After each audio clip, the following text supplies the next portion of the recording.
अमित चौहान को और आप देख रहे हैं बिंदास बोल। आज के बिंदास में हम आपके सामने एक ऐसा ऐतिहासिक मुद्दा लेकर आए हैं जो कहने के लिए तो किसी एक दो सीटों से जुड़ा है आज के वर्तमान में, लेकिन अगर अतीत में जाएंगे तो हिंदुस्तान के विभाजन से भी जुड़ा है और आने वाला भविष्य भी इससे जुड़ा हुआ है।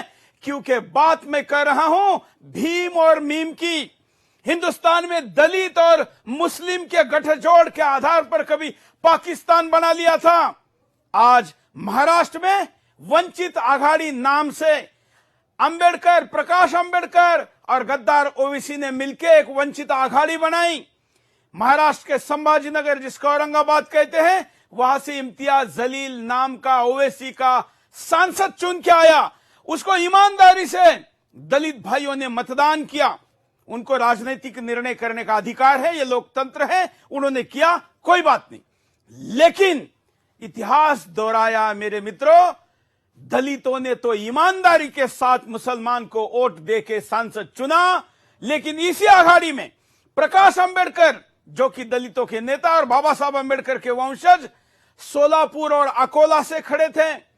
सोलापुर में 14 एमआईएम के पार्षद होते हुए भी वो वहां से चुनाव हार गए। इसका मतलब साफ है कि वही दगा हुआ है जो दगा कभी मंडल के साथ पाकिस्तान में हुआ था।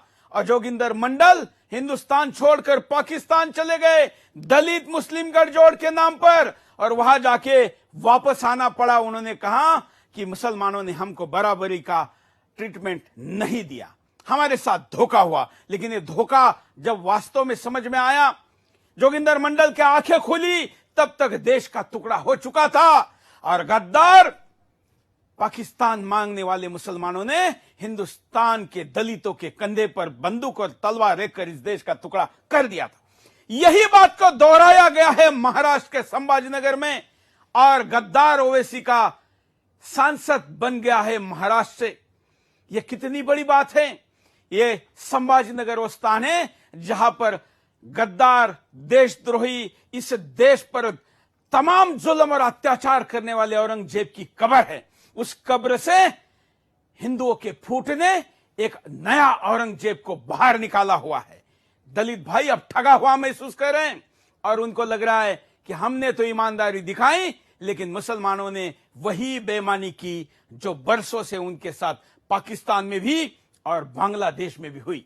जो बांग्लादेश में मेजॉरिटी दलित हिंदू थे, आज वहां पर जो अत्याचार हो रहे वो वही है। इतने अत्याचारों के बाद भी उन्होंने धर्म नहीं बदला, अत्याचार सहन किए। लेकिन हिंदुस्तान में मुसलमानों दलितों की मीम और भीम की गठजोड़ की बात करने वाले वहां के दलितों के लिए बात नहीं करते। मित्रों, आज केवल एक सांसद की जगह का यह मुद्दा नहीं है, मुद्दा हिंदुस्तान में तमाम वो जगह का है। और इसलिए आपके सामने आज मैं ये मुद्दा लेकर आया हूं इम्तियाज जलील का। ये कहता है कि भगवा झंडा उतारकर हमने हरा झंडा वहां पर स्थापित किया है। ये वीडियो देखिए, उसके बाद मैं आपको कुछ आगे की और वीडियो दिखाता हूं। सियाहट क्या ली, एक अंगड़ाई क्या ली, 27 सालों के बाद शिवसेना के उस झंडे को उखाड़ फेंका और हमारे हरे झंडे को हमने लहराया।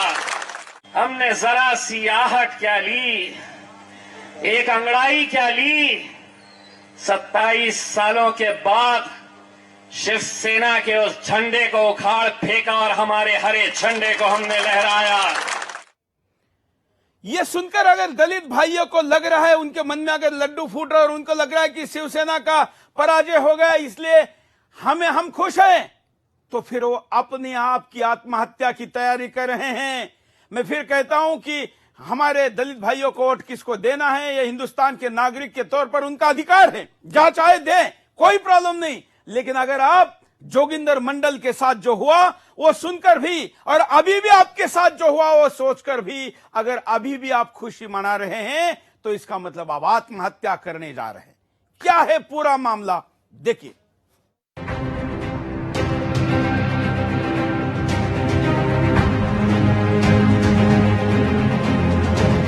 मुस्लिमों ने दलितों को धोखा दिया, प्रकाश अंबेडकर को ओवैसी ने धोखा दिया, मुसलमान उम्मीदवार इम्तियाज जलील को दलितों ने पूरा मतदान करके जिताया, जबकि प्रकाश अंबेडकर को मुसलमानों ने वोट नहीं दिया और हरा दिया। महाराष्ट्र में वंदेचत अघाड़ी के नाम पर दलितों के साथ ओवैसी ने धोखा किया। जी हां, प्रकाश अंबेडकर और ओवैसी की पार्टी ने गठबंधन किया था महाराष्ट्र में। संभाजी नगर में ओवैसी ने अपनी पार्टी का उम्मीदवार उतारा, तो सोलापुर और अकोला में अंबेडकर की पार्टी चुनाव लड़ी। औरंगाबाद यानी संभाजी नगर में ओवैसी की पार्टी का सांसद जीता है इम्तियाज जलील। संभाजी नगर में दलितों ने ओवैसी को वोट दिया और इम्तियाज चुनाव जीत गया। वहीं सोलापुर और अकोला में मुसलमानों ने प्रकाश अंबेडकर की पार्टी को वोट नहीं किया, जिससे सोलापुर और अकोला में प्रकाश अंबेडकर की पार्टी चुनाव हार गई। ओवैसी ने संभाजी नगर में दलितों से कहा कि वो दलितों का सम्मान करेंगे, लेकिन दलितों का सम्मान सिर्फ वोट लेने तक था। ओवैसी ने चुनाव प्रचार में डॉक्टर अंबेडकर की मूर्ति के दर्शन करने तक से मना कर दिया था। ओवैसी की हकीकत का तो तभी एहसास हो गया था। वैसे भी डॉक्टर भीमराव अंबेडकर ने कहा था कि मुसलमानों के नेता कभी भी दलितों को सम्मान नहीं देंगे। आज बाबा साहेब अंबेडकर की बात सच साबित हो रही है। ओवैसी का दलितों को धोखा देना कोई नया नहीं है।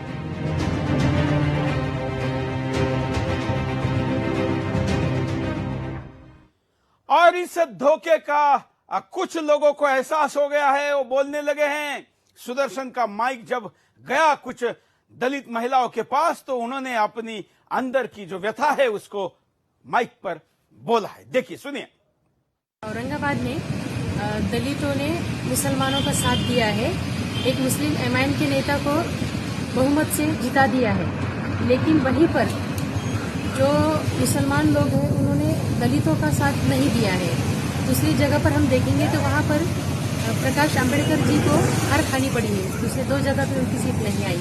जो हमारे नेता है घर घर में घुस के हमको बोलते थे प्रकाश अंबेडकर का साथी है वो मुस्लिम एमआईएम कुछ वोट दो करके हमने भी दिए। हमको ये भी पता नहीं था प्रकाश अंबेडकर को उधर धोखा देंगे वो लोग करके। अपना समाज चुन के लाने का करके तो अम्बेडकर जी ने बोला था ना कि ये मुस्लिम को वोटिंग करो करके, हमने वोटिंग करी उनको। अब ये थोड़ी पता था कि उन लोगों ने इतना अम्बेडकर को धोखा देंगे करके, ये अपने को मालूम था क्या? नहीं था करके अम्बेडकर ने बोला करके हमने मुस्लिम को वोटिंग करी। देखिए, औरंगाबाद में दलितों ने मुसलमानों का साथ दिया है। एक मुस्लिम एमआईएम के नेता को बहुमत से जिता दिया है, लेकिन वहीं पर जो मुसलमान लोग हैं उन्होंने दलितों का साथ नहीं दिया है। दूसरी जगह पर हम देखेंगे तो वहाँ पर प्रकाश अंबेडकर जी को हार खानी पड़ी है। दूसरे 2 जगह पे उनकी सीट नहीं आई। जो हमारे नेता है घर घर में घुस के हमको बोलते थे प्रकाश अंबेडकर का साथी है वो मुस्लिम एमआईएम कुछ वोट दो करके हमने भी दिए। हमको ये भी पता नहीं था प्रकाश अंबेडकर को उधर धोखा देंगे वो लोग करके। अपना समाज चुन के लाने का करके तो अम्बेडकर जी ने बोला था ना कि ये मुस्लिम को वोटिंग करो करके, हमने वोटिंग करी उनको। अब ये थोड़ी पता था कि उन लोगों ने इतना अम्बेडकर को धोखा देंगे करके, ये अपने को मालूम था क्या? नहीं था करके अम्बेडकर ने बोला करके हमने मुस्लिम को वोटिंग। हमारे दलित मुस्लिम दलित बहनों का ये गुस्सा आप समझ सकते हैं, जो किस भाषा में किस भाव में अपनी अभिव्यक्ति को कैमरे पे उतार रही है। ये इसलिए कह रही है कि हमको क्या पता था कि ऐसा हो सकता है। मेरी बहनों, आप इसलिए कह रहे हैं क्योंकि आपको इतिहास नहीं बताया गया। हिंदुस्तान का विभाजन करने में जिन्ना ने दलितों को साथ लिया था और कहा था कि दलित और मुसलमान मिलकर एक अलग देश बनाएंगे। यह केवल मुसलमानों का देश नहीं था, यह कहा गया था कि दलित और मुसलमान बनकर देश बनाएंगे। देश की स्थापना में अगर जाकर आप गूगल पर जोगिंदर मंडल डालिए, जो हिंदुस्तान के जाने माने दलित नेता थे, गूगल पर तो उनको कहा जाता है कि पाकिस्तान के संस्थापकों में से एक है। लेकिन कुछ ही साल बाद, पाकिस्तान बनने के बाद, उनको भारत आना पड़ा और छोड़कर चले आए और उन्होंने यहां आकर किताब लिखी और कहा कि दलितों के साथ पाकिस्तान के नाम पर दुनिया का सबसे बड़ा धोखा हुआ है। हमारे दलित, आम दलित, हमारे दलित राजनेता, इनको यह क्यों नहीं पता है जो बड़ा धोखा जोगिंदर मंडल के साथ हुआ वो प्रकाश अंबेडकर के साथ भी हुआ है। प्रकाश अंबेडकर जैसा व्यक्ति बाबा साहब के परिवार में जो जन्म लेता है वो ओबीसी के साथ जा ही कैसा सकता है, पहली तो मेरी आपत्ति है। मैंने इस पर भी कार्यक्रम किया था, लेकिन गए, चलो गए, लेकिन जाने के बाद हश्र वही हुआ जो मैंने 6 महीने पहले कहा था कि प्रकाश अंबेडकर जी ओवैसी आपके पीठ में खंजर खोपेगा, और वही हुआ है। और इसलिए मैं कह रहा हूं कि आज का शो कोई महाराष्ट्र के एक लोकसभा क्षेत्र को लेकर मैं नहीं कह रहा हूं, हिंदुस्तान के दलितों को बरगलाकर दलित मुस्लिम गठजोड़ की बात करने वाले लोगों के लिए कह रहा हूं। मैं अलग से एक शो भी लेकर आऊंगा, क्योंकि लोकसभा में भी अब तक के सबसे ज्यादा, केवल आजादी का पीरियड छोड़ा जाए तो उसके बाद सबसे ज्यादा मुस्लिम सांसद चुनकर आए हैं, इसका भी एक अलग मायने। लेकिन आज मैं फोकस कर रहा हूं, और आज हैशटैग है भीम को मीम का धोखा। इसलिए इस हैशटैग के साथ अपनी प्रतिक्रियाओं को ट्विटर पर, फेसबुक पर और सोशल मीडिया पर चलाइए। इन गद्दार लोगों ने क्या किया है ये दुनिया के सामने भेजिए। महाराष्ट्र में दलितों में नव बौद्ध भी इस अभियान में प्रकाश अंबेडकर के नाम के साथ जुड़े हैं। तो एक बौद्ध भिक्खु क्या कहते हैं, सुनिए। इस 2019 के लोकसभा चुनाव में मुस्लिम लोगों ने वंचित बहुजन आघाड़ी को जो वन साइड वोट देना चाहिए वो नहीं दिया। दूसरी तरफ यहाँ के जो पूरे दलित बौद्ध बहुजन समाज के लोग हैं उन्होंने वन साइड वोट दिया। मेरा नाम दंत सुदर्शनी है। इस 2019 के लोकसभा चुनाव में मुस्लिम लोगों ने वंचित बहुजन आघाड़ी को जो वन साइड वोट देना चाहिए वो नहीं दिया। दूसरी तरफ यहाँ के जो पूरे दलित बौद्ध बहुजन समाज के लोग हैं उन्होंने वन साइड वोट दिया। मेरा एक दलित चिंतक इस विषय पर क्या कहते हैं यह भी आपको सुनाता हूं, क्योंकि अब चिंतकों को भी चिंता सताने लगी है। सुनिए। औरंगाबाद में जो दलित समाज है, मुस्लिम समाज है, दोनों मिलकर यहाँ औरंगाबाद में चंद्रकांत खैरे साहब का पराभव करके वंचित आघाड़ी के अपने इम्तियाज जलील साहब को चुन के लाया। उसी तरह से अगर सोलापुर में बाला साहब आम्बेडकर की उम्मीदवारी थी, वहाँ बहुत सारे एमआईएम के अपने 14 नगर सेवक थे।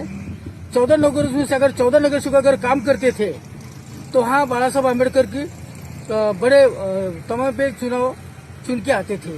दूसरी बात, अकोला में बाला साहब आम्बेडकर वंचित आघाड़ी से खड़े थे, वहाँ भी अपने मुस्लिम भाई ने उनको साथ दिए नहीं। जिस तरह हमने औरंगाबाद में दो दलित भाई ने सबने इकट्ठा के एमआईएम के अपने इम्तियाज जलील साहब को चुन के लाए, उसी तरह प्रकाश अंबेडकर को अकोला बोलो या सोलापुर ये जिले से अगर चुन के लाते थे तो हमें थोड़ा सा बहुत खुशी होती। मैं आंकड़ों में आपको बताता हूं, स्क्रीन पर देखिए कि आंकड़े का कितना पॉजिटिव गणित था प्रकाश अंबेडकर को। संभाजीनगर में टोटल 15 लाख वोटर हैं, मुस्लिम वोटर 4 लाख,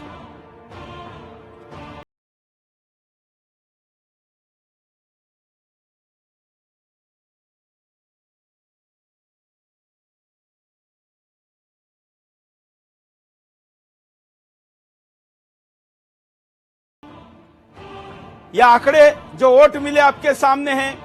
मैं आपको इससे भी ज्यादा जरूरी सोलापुर के आंकड़े समझने, क्योंकि यहां तो एक साथ वोट हुआ और वोट में जीत कर भी आ गया। सोलापुर का वोट समझना जरूरी है। सोलापुर में टोटल वोटर से करीब 18 लाख, दलित वोटर है 3 लाख और मुस्लिम वोटर है 2,14,000। वहां पर पार्षद है एमआईएम के, वहां 58% वोटिंग हुई और बीजेपी के सोलापुर में 5,24,000 वोट से व्यक्ति जीत गया और प्रकाश अंबेडकर 1,70,000, मतलब केवल दलितों के वोट प्रकाश अंबेडकर को मिले। हालांकि वो भी पूरे नहीं मिले, लेकिन मुसलमान वोट सुशील कुमार शिंदे की तरफ चला गया। वहां पर ईमानदारी के साथ प्रकाश अंबेडकर के साथ मुस्लिम वोटर नहीं गया, और इसलिए इसका मतलब है कि सोलापुर में धोखा और संभाजीनगर में, औरंगाबाद में ईमानदारी का परिणाम रहा। अकोला में क्या हुआ? अकोला से भी प्रकाश अंबेडकर चुनाव लड़ रहे थे, और इसलिए अकोला लोकसभा में 18 लाख वोट, 2.8 लाख, 2,80,00,000 दलित वोटर है और 2.5 लाख मुस्लिम वोटर है। स्वाभाविकता अगर ईमानदारी दिखाई जाती, लेकिन नहीं, 2,70,000 वोट केवल मिले, और वहां से भी प्रकाश अंबेडकर पराजित हो गए। मतलब सोलापुर में तीसरे नंबर पर हैं और यहां पर भी पराजित हो गए। इसका मतलब जो ईमानदारी दलितों ने मुसलमान को मतदान करने में दिखाई, वो ईमानदारी मुसलमानों ने दलितों को मतदान करने में नहीं निभाई। अब इसको लेकर एक गाना भी सोशल मीडिया पर चल रहा है, छोटा सा है लेकिन आज सुनना चाहिए। ईमान सुधारण्याचा मोका दिला रे, ईमान सुधारण्याचा मोका दिला रे, या शिकलेल्या लोकांनी त्याला धोका दिला रे, या शिकलेल्या लोकांनी त्याला धोका दिला रे, ईमान सुधारण्याचा मोका दिला रे, ईमान सुधारण्याचा मोका दिला रे, या शिकलेल्या लोकांनी त्याला धोका दिला रे, या शिकलेल्या लोकांनी त्याला धोका दिला रे, ईमान सुधारण्याचा मोका दिला रे, ईमान सुधारण्याचा मोका दिला रे, या शिकलेल्या लोकांनी त्याला धोका दिला रे, या शिकलेल्या लोकांनी त्याला धोका दिला रे। बाबा साहब अंबेडकर के वंशज और उनके साथ ये वही ऐतिहासिक धोखा जो पाकिस्तान की निर्मित में भी मुसलमानों ने दिया था। फेसबुक लाइव पर पारस सिंह कह रहे कि कभी मुसलमान हिंदुओं दलितों को भलाई नहीं करेंगे, ये अंबेडकर जी ने अपने किताब में लिख कर रखा है और इसलिए आपको इसको पढ़ना चाहिए।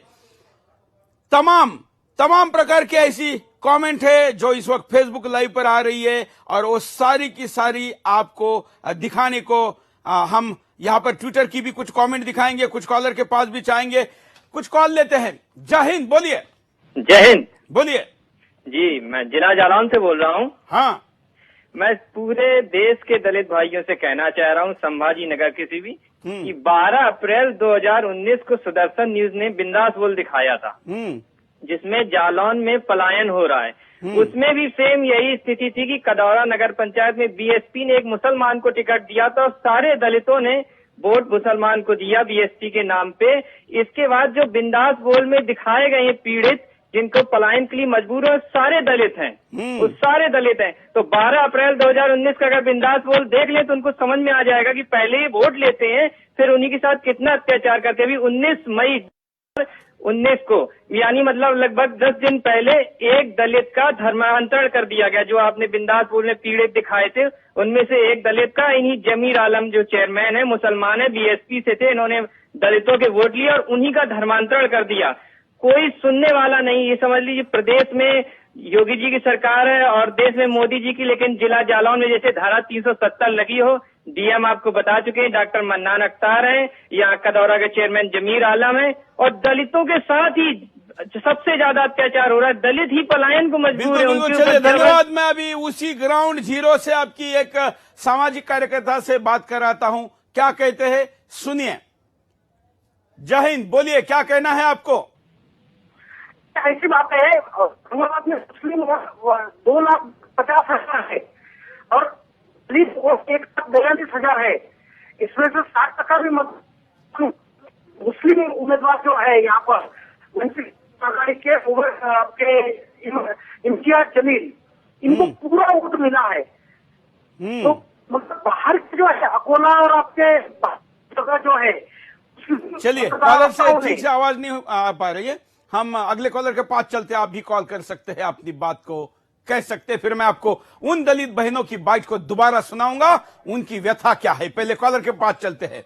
जय हिंद, बोलिए। जय हिंद जी। हाँ, कि ये जो इम्तियाज जलील का जीतना और ओवैसी का जीतना, चाहे एक विधायक उसका बड़ा, ये बहुत देश के लिए बहुत चिंता का विषय है।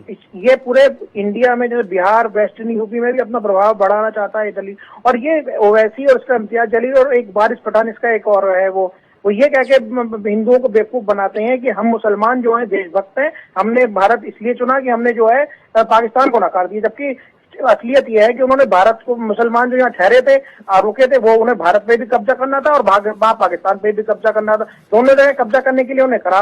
और इनके जो मुसलमानों के सपोर्टर, जो महात्मा गांधी जो टुकड़े टुकड़े कहेंगे पुराने पूर्वज थे आज के जेएनयू के, जो उमर खालिद के जो चाचा परनाना थे महात्मा गांधी, उन्होंने पाकिस्तान का बंटवारा करा। अब यही थ्योरी उमर खालिद चला रहे हैं।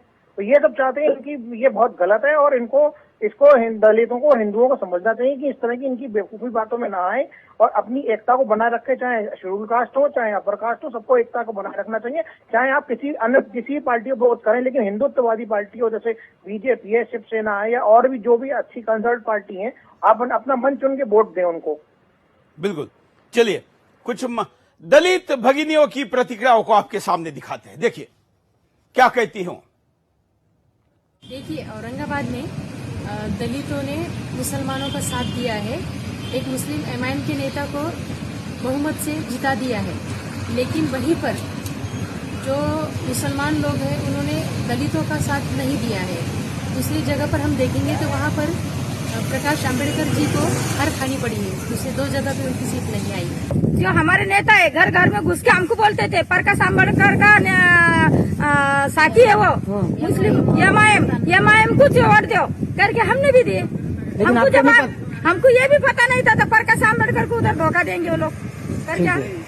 अपना समाज चुन के लाने का करके तो अम्बेडकर जी ने बोला था ना कि ये मुस्लिम को वोटिंग करो करके, हमने वोटिंग करी उनको। अब ये थोड़ी पता था कि उन लोगों ने इतना अम्बेडकर को धोखा देंगे करके, ये अपने को मालूम था क्या? नहीं था करके आंबेडकर ने बोला करके हमने मुस्लिम को वोटिंग करी। ईमान सुधारण्याचा मौका दिला रे, ईमान सुधारण्याचा मौका दिला रे, या शिकलेल्या लोकांनी त्याला धोका दिला रे, या शिकलेल्या लोकांनी त्याला धोका दिला रे। ईमान सुधारण्याचा मौका दिला रे, ईमान सुधारण्याचा मौका दिला रे, या शिकलेल्या लोकांनी त्याला धोका दिला रे, या शिकलेल्या लोकांनी त्याला धोका दिला रे। ब्रिजमोहन बालूनी कहते हैं कि संविधान लिखने वाले, भीम को भगवान मानने वाले ओवैसी जैसे शैतान को कैसे अपना भगवान मान रहे हैं, समझ से परे है। कॉलर के पास चलते हैं। जय हिंद। जय हिंद सर, मेरा नाम राहुल कुमार है सर। हाँ, बिहार के कटिहार से बोल रहे हैं सर। बोलिए सर। ये जो ओबीसी है सर, ये तो सर बहुत इंटरव्यू में बोलता है कि हम तो अल्लाह को मानते हैं, अल्लाह सबसे बड़ा है, धर्म देश के ऊपर बड़ा है। तो ये संविधान को तो मानते नहीं, क्योंकि इनकी अलग संविधान है, मुस्लिम पर्सनल लॉ बोर्ड है, ये तो शरिया कानून को मानते हैं। तो क्या ये बात दलितों को समझ में नहीं आती है कि जिस दिन मुसलमान सत्ता में आ गए वो तो संविधान को चला देंगे, वो तो शरिया कानून लाएंगे, उन्होंने बनाया है। क्या ये बात दलितों को समझ में नहीं आती है? क्या ये मुसलमान जो है ये संविधान को मानते हैं? इनसे पूछिएगा सर, ये संविधान को नहीं मानती, ये खुदा को सबसे बड़ा। धन्यवाद, बड़ा अच्छा मुद्दा इन्होंने कहा है।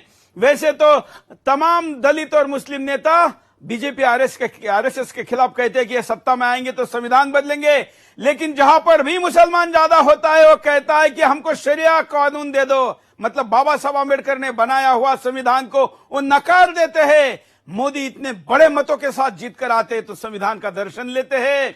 क्या कोई भी मुसलमान सांसद संविधान का दर्शन ले सकता है? जैसा सर झुकाकर ओवैसी दिखाए। ओवैसी अगर कहता है बाबा साहब का सम्मान करता हूं, तो जिस प्रकार का दर्शन नरेंद्र मोदी जी ने सर झुकाकर संविधान का किया है, ओवैसी करके दिखाए। मेरा चैलेंज है, मैं कहता हूं ओवैसी संविधान का दर्शन नहीं लेगा। ओवैसी कहेगा कि अगर हमारी तादाद बढ़ेगी तो हम यहां पर शरिया कानून लाएंगे, बाबा साहब आंबेडकर का संविधान हटा देंगे। अगले कॉलर। जय हिंद। जय हिंद सुरेश जी। बोलिए। सुरेश जी, मैं ये कहना चाह रहा था, परवीन बोल रहा हूँ मैं। हाँ। मैं ये कहना चाह रहा था कि जो ये मुस्लिम नेता हैं, ये जब भी भाषण देते हैं तो ये कभी भी ध्यान देना सर आप कि ये ऐसे भाषण नहीं देते हैं कि दलितों को हिंदू बोल के, ये हिंदू अलग बोलते हैं और दलित अलग बोलते हैं। जैसे कि ये हिंदू अलग हैं और दलित अलग हैं। बिल्कुल बिल्कुल बिल्कुल, बिल्कुल आपने बहुत प्रवीण जी अच्छा मुद्दा कहा है। मैं कभी भी दलित ये शब्द यूज नहीं करता। मैं हमेशा कहता हूं कि दलित कोई अलग चीज नहीं है। मुसलमानों के तमाम प्रकार की जातियां है, उसका उल्लेख तो मीडिया कभी नहीं कहता, लेकिन हिंदू में तमाम चीजें गिनाएगा, ब्राह्मण इतने हैं, दलित इतने, फलानी इतने, कभी नहीं। बल्कि सावरकर जी कहते थे कि कोई भी हिंदू कभी पतित पावन, जो उन्होंने मंदिर बनाए थे, वो कहते थे कि कोई भी पतित नहीं हो सकता, अपवित्र नहीं हो सकता, कोई भी दलित नहीं हो सकता। और ये शब्द भी नहीं है हमारे तमाम लिटरेचर में। ये बड़े तरीके से ब्रिटिशों ने इसको डाला हिंदुओं में फूट पाड़ने के लिए, जो आज भी राजनीति जारी है। चलिए आगे बढ़ते। एक गंभीर वीडियो मैं आपको दिखा रहा हूं, कई बार ऐसे वीडियो दिखा चुका हूं, सोशल मीडिया पर भी आप देख चुके हैं, लेकिन मेरठ का ये वीडियो कि जब हिंदू संख्या घटती है तो हिंदू कैसा पिटता है, देखिए। मेरठ का वीडियो, दुकान में घुसकर खुलेआम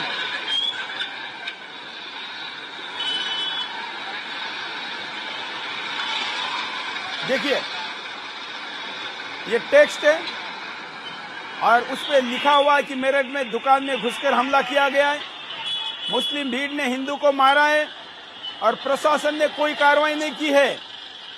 हाजी याकूब की हार से बौखलाए कट्टरपंथी और हिंदू ने उनको वोट नहीं दिया, इसलिए भीड़ ने जाकर हमला किया है।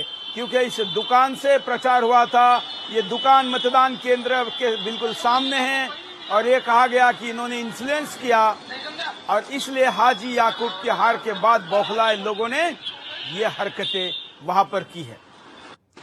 देखिए खुलेआम, देखिए क्या हो रहा है। हिंदू घटेगा तो पिटेगा, ये मैं जो बार बार कहता हूं, ये बात यही हो रही है।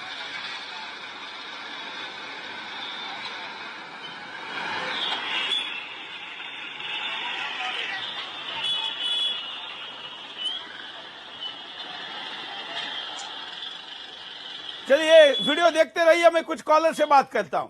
जय हिंद, बोलिए, क्या कहना है आपको? सर नमस्कार, जय हिंद। सर मैं ये कहना चाहता हूँ, हाँ। जो आपने क्या नाम है जनसंख्या नियंत्रण का जो होता है उसका आप क्या करेंगे? ये अब इस पे बहुत ज्यादा जोर देना है। बिल्कुल बिल्कुल, जो आप स्क्रीन पर देख रहे हैं वो हिंदू घटने का ही परिणाम है। हाँ जी, इस पे जोर देना है, इस पे और बहुत ज्यादा जोर देना है, और ये होना चाहिए। हिंदू घट रहा है, हिंदू घट रहा है। सर इस पे मैं कुछ बोलना चाहता हूँ। ये इन लोगों के इतने बच्चे पैदा करते हैं, 4-4 बीबियां होती है इनके, ये हमारा देश का क्या करना चाहते हैं ये? तो सर यहाँ पे मैं एक बात बोलना चाहता हूँ कि ये कानून आपको लाना चाहिए और मैं आपका सम्मान करता हूँ कि आपने ये मुद्दा उठाया। बिल्कुल, धन्यवाद। हाँ, अगले कॉलर के पास चलते हैं। आप भी कॉल कर सकते हैं और आपके आसपास भी अगर इस प्रकार का चित्र कहीं पर कोई दिखाई दे तो हमको संपर्क करिए। तो हिंदू को कोई सताए तो हमको बताइए। अगले कॉलर, जय हिंद, बोलिए। हिंदू अगर मुसलमान अगर पिटता है तो केजरीवाल जो है काले कौवे की तरह हर डाल पर पहुंच जाता है, लेकिन हिंदू के पिटने पर सारे कौवे नजर आ जाएंगे, लेकिन ये आसमान में ये काला कौवा नजर नहीं आएगा। तो यहाँ लाइन लग जाती है। अगर कोई मुसलमान पिटता तो यहाँ हरजाना देने वाले कितने ही नेताओं की लाइन लग जाती है, लेकिन हिंदू पिटने पर यहाँ कोई नहीं आता, प्रशासन तक FIR तक नहीं लिखते हैं। तो आज आने वाला भविष्य हिंदुओं का खतरनाक है अगर इस तरह इनकी संख्या बढ़ती गई तो। बिल्कुल, धन्यवाद। अगले कॉलर के पास चलते हैं। जय हिंद, बोलिए। जय हिंद। क्या कहना है आपको? जी मुझे कहना है कि ये अकबरुद्दीन ओवैसी और बाकी जो मुस्लिम नेता कहते हैं कि जो मुसलमानों को सम्मान मिलना चाहिए वो भारत में सम्मान नहीं मिलता है। मैं कहना चाहता हूँ कि जितने मीडिया वाले हैं जैसे ही हिंदुओं का छोड़ करके मुसलमान के मुंह पे माइक लेके जाते हैं तो साफ करके बुलाते हैं, और उनको कितना चाहिए, उनको मान सम्मान देना चाहिए। तो इनको ये थोड़ा मीडिया वालों को भी सोचना चाहिए कि हिंदुओं को भी कुछ मान सम्मान देकर के बात करें, सिर्फ मुसलमान को देख करके साफ बोलते हैं, इस पर मेरी आपत्ति है सर। बिल्कुल, हिंदुस्तान का जिहादी मीडिया पेट्रो डॉलर के प्रभाव में और चर्च के प्रभाव में जो है वो हिंदुस्तान के हिंदू के एकी को कभी भी बर्दाश्त नहीं करेगा। इसलिए कौन सा चैनल देख रहे हैं, उसके पीछे किसके पैसे लगे हैं, जरूर सोचिए। अगला मुद्दा, कर्नाटक।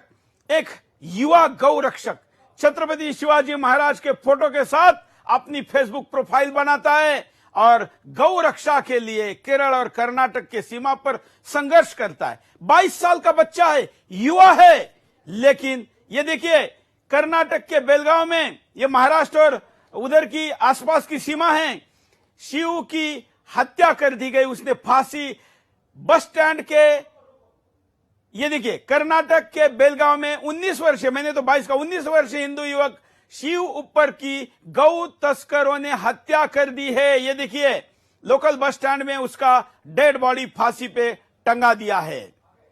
बागवाड़ी बस स्टैंड के पास रस्सी से बांधकर लटका दिया। कर्नाटक, यहां पर देवेगौड़ा के बेटे की सरकार है और गौ मांस खाने वाले मुख्यमंत्री, पूर्व मुख्यमंत्री सिद्धारमैया यहां की सत्ता पर प्रभाव रखता है।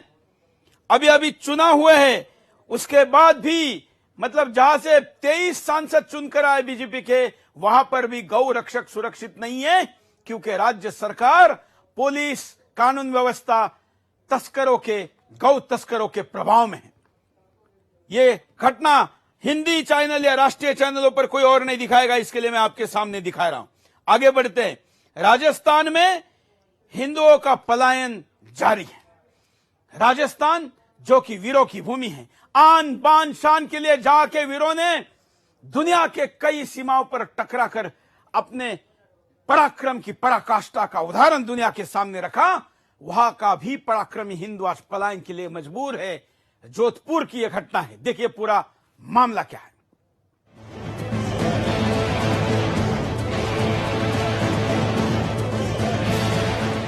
जोधपुर से हिंदू परिवार पलायन कर रहा है क्योंकि हिंदू परिवार को मुस्लिम दंगाई हर रोज धमकाते हैं। हिंदुओं के गहलोत परिवार ने अपने घर के सामने लिखा है कि दंगाइयों के डर से हम पलायन कर रहे हैं,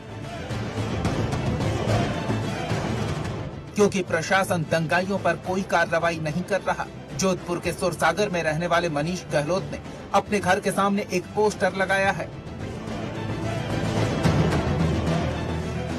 पोस्टर में लिखा है, दंगा पीड़ित मनीष गहलोत अपने पूरे परिवार के साथ ये घर छोड़कर कहीं और पलायन कर रहे हैं, क्योंकि प्रशासन और राज्य सरकार दंगाइयों पर कोई भी उचित कार्रवाई नहीं कर रही। दंगाई खुलेआम घूम रहे हैं, मुझे और मेरे परिवार को फिर से जान से मारने की धमकी दे रहे हैं। अगर मेरे साथ या मेरे परिवार के साथ कोई भी अनहोनी होती है तो इसके लिए प्रशासन ही जिम्मेदार होगा।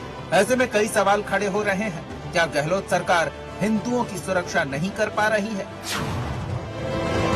क्या गहलोत सरकार में गहलोत समाज ही सुरक्षित नहीं है? राजस्थान में क्या राजस्थान में सत्ता बदलने के बाद मुस्लिम दंगाई इतने खतरनाक हो गए हैं कि हिंदुओं को अपना घर छोड़ने के लिए मजबूर होना पड़ रहा है?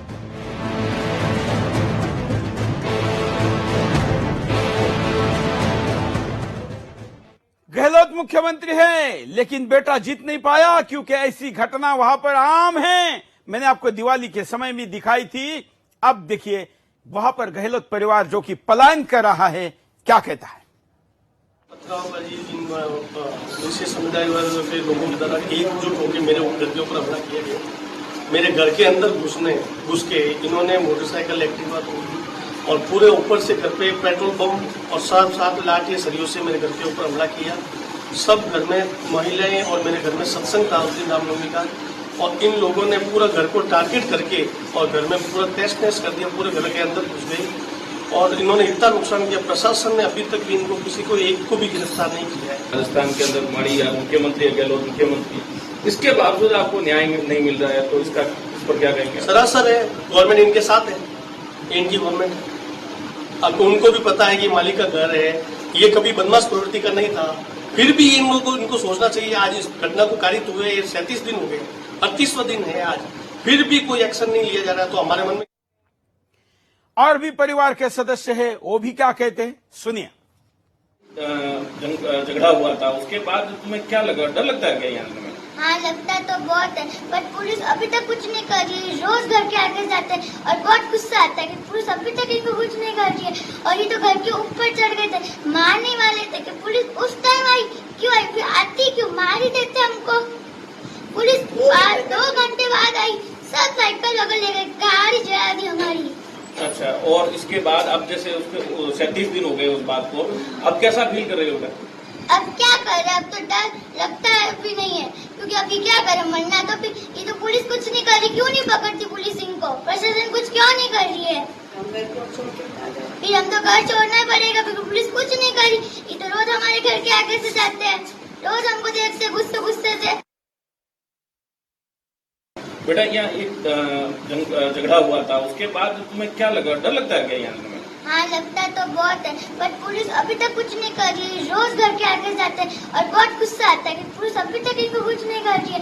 और ये तो घर के ऊपर चढ़ गए थे, मारने वाले थे कि पुलिस उस टाइम आई क्यों आई, फिर आती क्यों, मार ही देते हमको। पुलिस 2 घंटे बाद आई, सब साइकिल वगैरह ले गए, गाड़ी जला दी हमारी। अच्छा, और इसके बाद अब जैसे उसके 37 दिन हो गए उस बात को, अब कैसा फील कर रहे हो? अब क्या कर रहे, अब तो डर लगता है भी नहीं है, क्योंकि अभी क्या करें, मरना तो फिर ये तो पुलिस कुछ नहीं कर रही, क्यों नहीं पकड़ती पुलिस इनको, प्रशासन कुछ क्यों नहीं कर रही है। फिर हम तो घर छोड़ना ही पड़ेगा क्योंकि पुलिस कुछ नहीं कर रही। ये तो रोज हमारे घर के आगे से जाते हैं, रोज हमको देखते गुस्से। राजस्थान के मुख्यमंत्री अशोक गहलोत के लिए उन्हीं के गृहनगर की इस गहलोत बच्ची का ये बयान शर्मनाक है। सुधर जाइए। चलिए, महिलाएं क्या कहती है, बच्चियों का आपने सुना, पिता का सुना, अब महिला क्या कहती है इस परिवार का, देखिए। उसके बाद आपने जिस तरह से पोस्टर लगाए तो क्या लग रहा है आपको, डर लग रहा है अभी भी क्या? बार बार हमारे घर में ही हमला होता है, हमारे घर में पत्थरबाजी होती है, हम लेडीज रहते हैं घर में, जेंट्स भी नहीं रहता है, तो हमारे पास इतने बड़े पत्थर आते हैं, तो कहता है मार आओ, मार देंगे, तो हम कहाँ जाते हैं, बताओ, प्रशासन कुछ नहीं करती है। और ये खुले आम घूम रहे हैं, अभी तक इनको नहीं पकड़ा, तो क्या होगा बताओ आप। नहीं तो आपके हिसाब से प्रशासन आपका सहयोग नहीं कर रहा? नहीं कर रहा। तो अभी क्या आपने डिसीजन लिया, मतलब आपने क्या प्लान बनाया यहाँ से खाली करने का? तो क्या करेंगे, वो जो लड़ी होगी तो हम कैसे सहन करें, बताओ आप। उसके बाद मोहल्ले वालों का आपके लिए कोई सहयोग रहा या मोहल्ले वाले भी नहीं है आपके साथ? मोहल्ले वाले तो आते हैं, फिर ये इतने जने बाहर से लोगों को बुला देते, 100-200 जने आ गए एकदम, और मोहल्ले वाले को तो उनका वो सब उनको तो आते हैं, वो तो दूर से खड़े रहते हैं, मोहल्ले वाले को आने भी नहीं देते और पथराव इतना करते हैं। ये स्टोरी विस्तार से आप बाद में अगले शो में देखिए, हमारे सोशल मीडिया पर देखिए। मैं आपके सामने अब सीसीटीवी फुटेज दिखा रहा हूं यहां इस घर की, देखिए ये सीसीटीवी फुटेज प्रूफ, देखिए क्या हो रहा है। ये कश्मीर के वीडियो से कोई अलग चीज नहीं है। देखिए, जैसे कश्मीर में पत्थरबाजी हो रही है, वैसी ही कितनी बड़ी संख्या में एक परिवार पर पत्थर बरसाए जा रहे हैं, क्योंकि वो वहां के हिंदुओं की आशा है, समर्थक है, उनको वहां से आश्रय देता है, और इसलिए ये भीड़ वहां भगा रही है। देखिए कितने पत्थर पड़े हैं वहां पर, जैसे बारिश हुई है ओले पड़ने जैसे पत्थर पड़े हैं।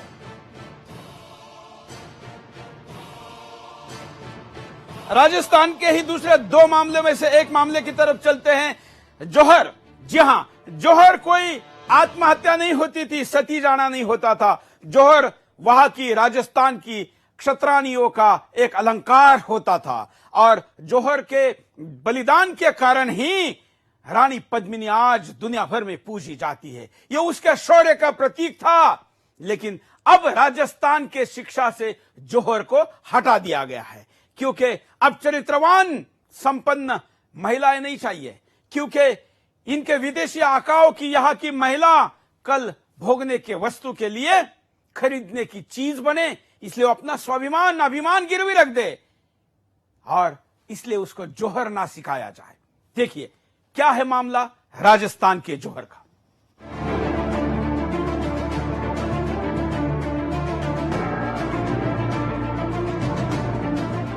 राजस्थान में सरकार बदलते ही हिंदुओं के इतिहास पर हमले शुरू हो गए।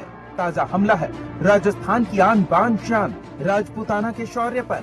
राजपूताना महिलाओं का शौर्य देखकर दुश्मन भी दांतों तले उंगली दबा लेता था। राजस्थान की वीरांगनाएं दुश्मन के हाथों में जाने के बजाय खुद का जौहर करना पसंद करती थी।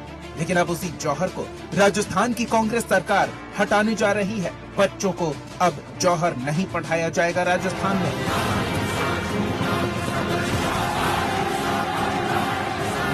जी हाँ, यही हकीकत बनने जा रही है राजस्थान की। राजस्थान वीरों की भूमि है, लेकिन अब उन्हीं वीरों के इतिहास को बदल रही है राजस्थान की कांग्रेस सरकार। ऐसे में कांग्रेस सरकार के खिलाफ लोगों में गुस्सा पैदा हो गया है। लोग विरोध प्रदर्शन करने लगे हैं। अब कांग्रेस सरकार के शिक्षा मंत्री गोविंद सिंह डोटासरा की ओर से स्कूली किताब के कवर पेज से जौहर के दृश्य को हटाए जाने के फैसले का पार्टी के भीतर ही विरोध के स्वर उभरने लगे हैं। मंत्री से लेकर विधायक और चित्तौड़गढ़ लोकसभा के कांग्रेस प्रत्याशी तक ने विरोध शुरू कर दिया है। इनका कहना है कि सरकार को अपने फैसले पर फिर से विचार करना चाहिए। जौहर का दृश्य एक किसी जाति या धर्म का नहीं, बल्कि एक समाज के सम्मान और गौरव का विषय है, जिसे देखने के लिए आज दुनिया भर के लोग राजस्थान आते हैं।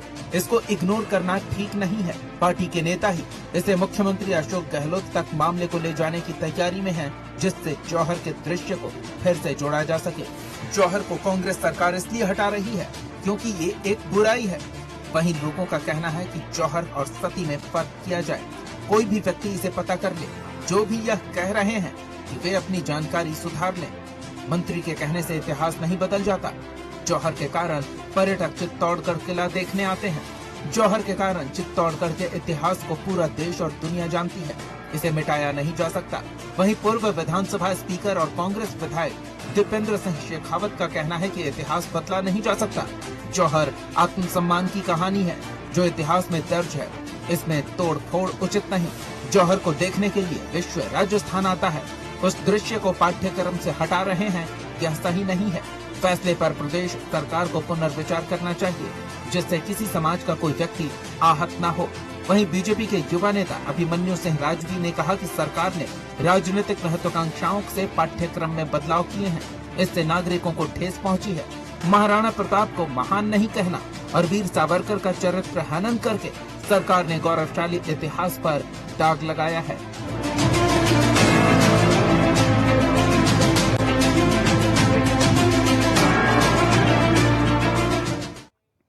आपको फिर दोहराता हूं कि जौहर करना मतलब सती जाना नहीं था। सती जाना अलग था। जौहर केवल शतरानियां करती थी और वो भी घर की कौन करे इसका नियम था। आगे बढ़ते हैं। राजस्थान का ही एक और मसला है और मसला है वीर सावरकर का। जी हां, हम जयंती मनाने जा रहे हैं, लेकिन वीर सावरकर जो कि कल तक भाजपा सरकार के कार्यकाल में राजस्थान में वीर थे, लेकिन अब कायर हो गए। देखिए पूरा मामला।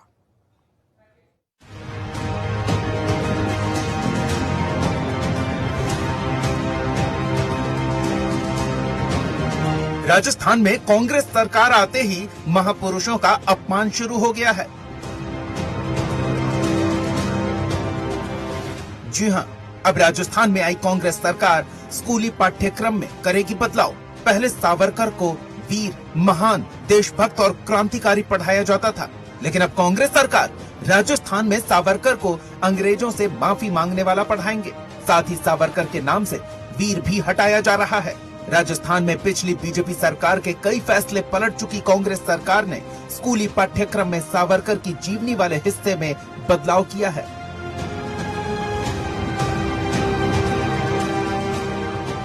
हिंदुत्व के अनुयायी और पोषक विनायक दामोदर सावरकर को सिलेबस में वीर, महान देशभक्त और महान क्रांतिकारी बताया गया था। अब कांग्रेस शासन में नए सिरे से तैयार स्कूली पाठ्यक्रम में उन्हें वीर नहीं बताकर जेल की यातनाओं से परेशान होकर ब्रिटिश सरकार से दया मांगने वाला बताया है। उधर बीजेपी ने इसे वीर सावरकर की वीरता का अपमान बताया, जबकि कांग्रेस ने कहा कि सिलेबस की समीक्षा के लिए गठित कमेटी के प्रस्तावों के अनुसार सिलेबस तैयार हुआ है। इसमें राजनीति नहीं की गई है। प्रदेश में कांग्रेस सरकार के आते ही स्कूली पाठ्यक्रम की समीक्षा का काम शुरू हुआ था। इसके लिए 2 कमेटियां बनाई गई थी। माध्यमिक शिक्षा के सिलेबस की समीक्षा के लिए गठित कमेटी ने 10वीं कक्षा के पाठ 3 अंग्रेजी साम्राज्य का प्रतिकार एवं संघर्ष में देश के कई महापुरुषों की जीवन शामिल रही है। इसमें वीर सावरकर से जुड़े हिस्से में काफी बदलाव किया गया है। वीर सावरकर की जीवनी की शुरुआत कुछ लाइनों में लिखा था और वीर सावरकर महान क्रांतिकारी, महान देशभक्त और महान संगठनवादी थे। उन्होंने आजीवन देश की स्वतंत्रता के लिए तप और त्याग किया। उसकी प्रशंसा शब्दों में नहीं की जा सकती। सावरकर को जनता ने वीर की उपाधि से विभूषित किया, अर्थात वो वीर सावरकर कहलाए। राजस्थान की पूर्व शिक्षा मंत्री वासुदेव देवनानी का कहना है कि वीर सावरकर हिंदुत्व से जुड़े रहे हैं। कांग्रेस हमेशा हिंदुत्व से घृणा करती है, इसलिए यह वीर सावरकर का कद छोटा करने की कोशिश है। क्रांतिकारियों को सिलेबस में इसलिए शामिल किया जाता है कि बच्चे उनसे प्रेरणा ले सके, लेकिन तथ्यों को तोड़ मरोड़ कर इस प्रकार उनका अपमान ठीक नहीं है।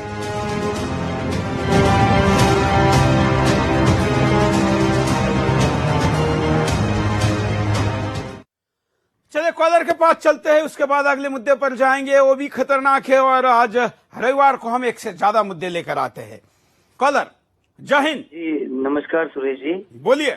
मैं आपके शो को बहुत सालों से कर रहा हूँ। मेरा नाम शिवराज फोकट है और मैं सूरत से हूँ। बोलिए जी। सावरकर जी को लेके मुझे एक बात जनता के बीच साझा करनी है कि महान वीर सावरकर जी वो व्यक्तित्व थे जिन्होंने सुभाष चंद्र बोस को रास बिहारी बोस से मिलवाया और रास बिहारी बोस के थ्रू हिटलर के साथ उनकी एक बैठक करवाई और आजाद हिंद फौज के बनने के में वीर सावरकर जी का योगदान था, जो इतिहासकारों ने हमेशा से मिटाया है, वो चाहे रोमिला थापर हो या मृदुला मुखर्जी हो। बिल्कुल बिल्कुल, और ऐसे तमाम लोगों का आज भी बोलबाला है। हिंदुस्तान की इस दोबारा चुनकर आई मोदी सरकार को मेरा आह्वान है कि ऐसे जो अर्बन नक्सल है, जिनके आज भी दखल है शिक्षा क्षेत्र में, इतिहास में, उनको अब बाहर निकाल देना चाहिए, क्योंकि उनके आका चारों खाने चित होकर पराजित हो चुके हैं।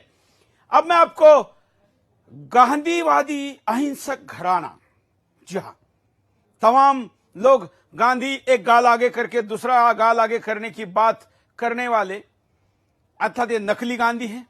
वो फिर राजीव गांधी, इंदिरा गांधी या राहुल गांधी, सोनिया गांधी क्यों ना हो, या असली गांधी तो है नहीं, लेकिन अहिंसा के ठेकेदार बने इन गांधी परिवार के लोगों ने अब हिंसा से अमेठी के हार का बदला लेने की बात सामने आई है।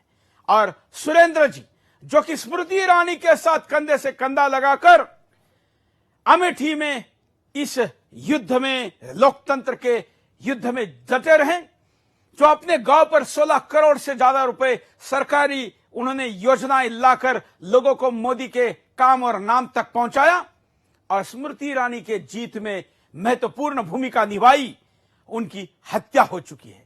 और उस हत्या के बाद खुद स्मृति ईरानी वहां गई है, जाना भी चाहिए, क्योंकि ये लोकतंत्र के बलिदानी हैं, जिनके बलिदान से हिंदुस्तान का लोकतंत्र बचा है। महिलाएं कंधा नहीं देती है, लेकिन इस चित्र में आप देखेंगे स्मृति ईरानी जी कंधा दे रही है, क्योंकि आप जब सांसद बनते हैं तो आप कोई जेंडर के प्रतिनिधि नहीं रहते, महिला या पुरुष, और ये तो हिंदुस्तान है, यहां पर मतदान की महिलाओं की क्या होती है। और मोहसिन रजा जो वहां के मंत्री है वो भी कंधा दे रहे हैं, और स्मृति ईरानी है, ये बिल्कुल करना जरूरी था। स्मृति ईरानी ने जो किया है ये राज धर्म निभाया है, और इसलिए, लेकिन क्या ये ऐसा होने देंगे आप? लोगों में गमगीन माहौल है, और गांधी परिवार जो कि अहिंसा की बातें करता है, गांधीवादी जो है अहिंसा की बातें करते हैं, कहीं पर नथुराम का नाम आते ही आग बबूला न्यूक्लियर ब्लास्ट की तरह फट जाते हैं नाम लेने से ही। अब हत्या करने वालों की चर्चा क्यों नहीं हो रही है? कहां गए वो लोग?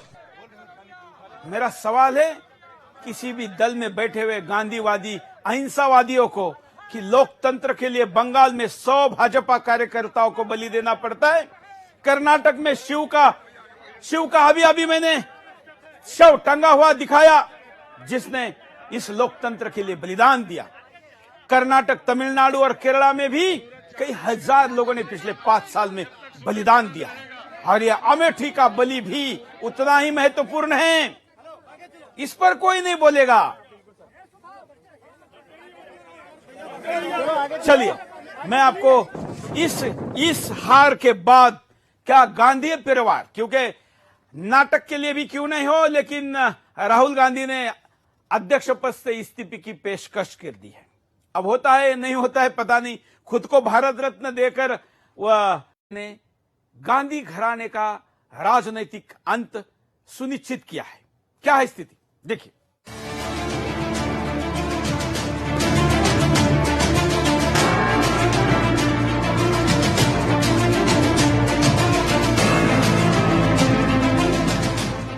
राहुल गांधी की हार, क्या ये गांधी परिवार की राजनीति का अंत है? गुरुवार को जब आम चुनावों के नतीजे आए तो नरेंद्र मोदी एक तरफा जीतने के साथ विजेता के तौर पर उभरे।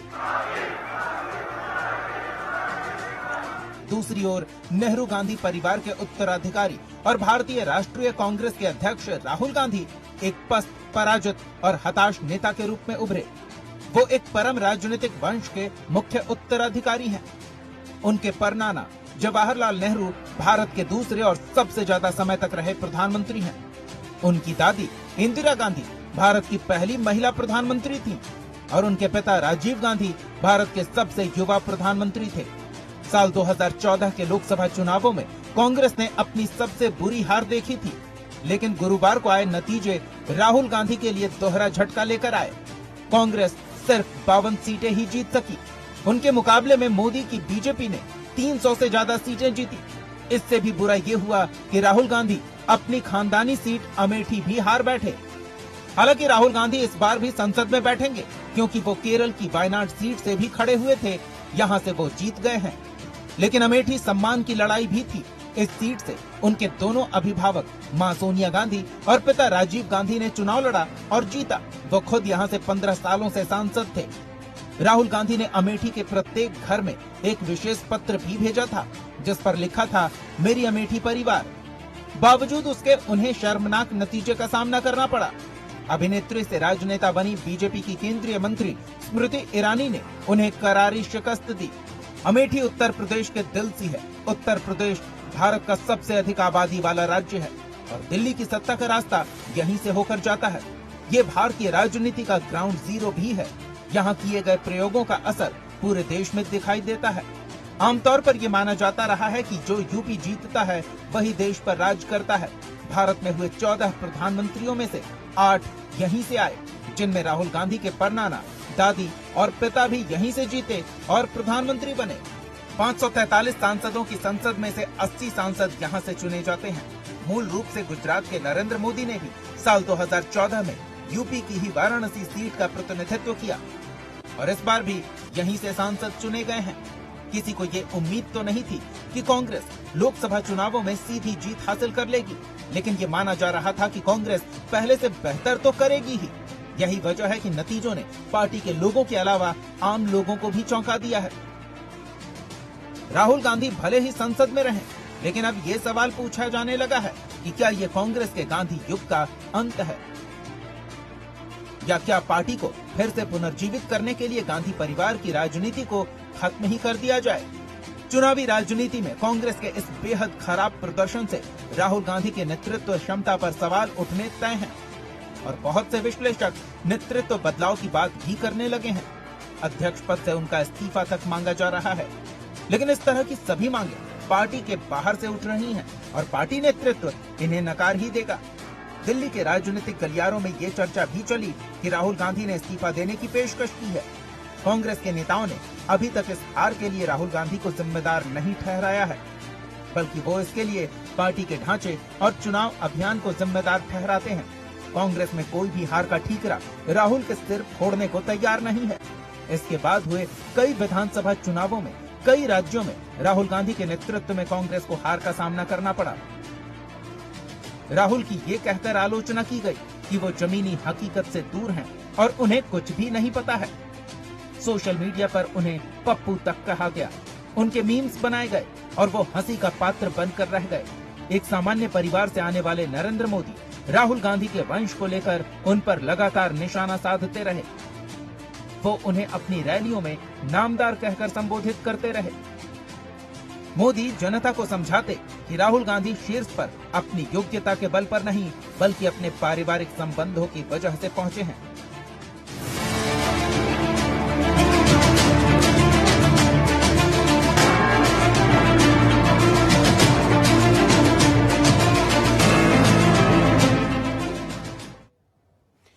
और एक महत्वपूर्ण मुद्दा, मेघालय के हाईकोर्ट ने कभी कहा था कि जब इस्लाम के नाम पर पाकिस्तान बन गया तो स्वाभाविकता बचा हुआ जो देश है उसको हिंदुस्तान, हिंदू राष्ट्र कहा जाए, इसको हिंदू राष्ट्र घोषित किया जाए। ऐसा मेघालय कोर्ट ने पिछले दिनों आदेश दिया था, लेकिन अब इस आदेश को उसी कोर्ट के बड़े बेंच ने बदल दिया है। क्यों, समझिए।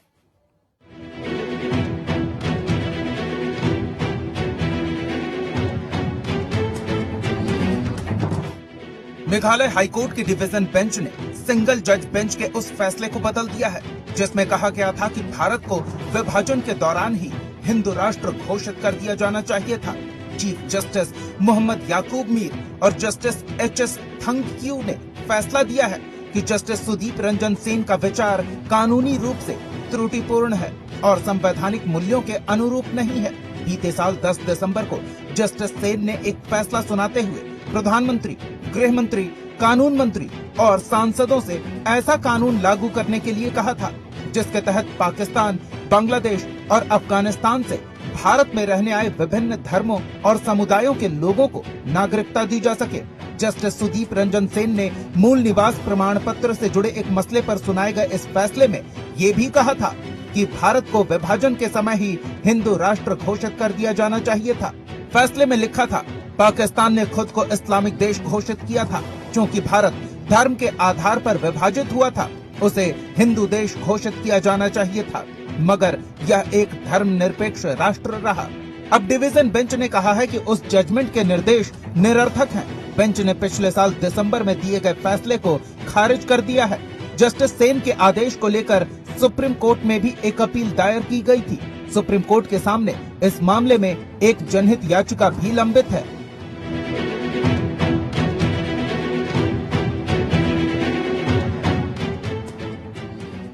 आजाद हिंदुस्तान का अब तक का सबसे सही असली और तर्क संगत फैसला था मेघालय कोर्ट का कि हिंदुस्तान को हिंदू राष्ट्र घोषित किया जाए, क्योंकि इस्लाम के नाम पर पाकिस्तान दे दिया।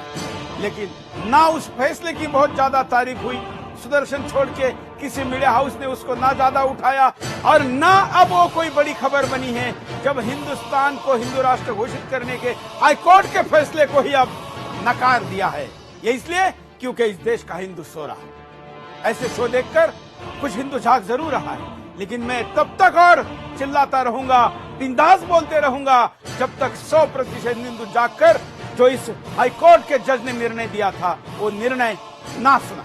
आज के लिए इतना ही, धन्यवाद, जय हिंद।